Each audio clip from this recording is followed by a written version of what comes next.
বিসমিল্লাহির রহমানির রহিম। আমার প্রিয় ঈশ্বরদী বাসী, ঈশ্বরদী উপজেলা বিএনপির নেতৃবৃন্দ, পৌর বিএনপির নেতৃবৃন্দ সহ সকল ওয়ার্ড বিএনপির নেতৃবৃন্দ সহ অঙ্গ সংগঠন নেতৃবৃন্দ, উপজেলার প্রত্যেকটি ইউনিয়ন বিএনপির নেতৃবৃন্দ, স্বেচ্ছাসেবক দল, যুব দল, ছাত্র দল, শ্রমিক দল সহ আমার প্রাণপ্রিয় ঈশ্বরদীবাসী সবাই জ্ঞাতার্থে জানানো যাইতেছে যে আমরা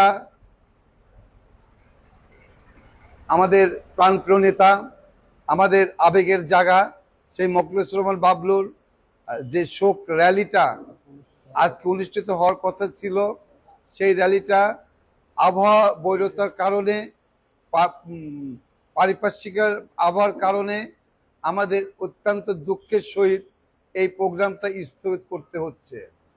আমার প্রাণপ্রিয় নেতৃবৃন্দ সহ সারা ঈশ্বরদী উপজেলা বিএনপির নেতৃবৃন্দ, পৌর বিএনপির নেতৃবৃন্দ যেভাবে জাগ্রত হয়েছিল, হয়তো আবহাওয়ার কারণে আমরা সেই প্রোগ্রামটা স্থগিত করতে বাধ্য হচ্ছে, কিন্তু আমরা তাদের স্বার্থে বলতে চাই, আমরা অচিরেই আবারও নেতৃবৃন্দ এক জায়গা হয়ে জনাব হাবিবুর রহমান হাবিবের নেতৃত্বে আমরা আরেকটি সুন্দর এবং মোখলেছুর রহমান বাবলুর যে আবেগের জায়গা, সেই জায়গাতে অতি শীঘ্রই আমরা প্রোগ্রাম আহ্বান করব।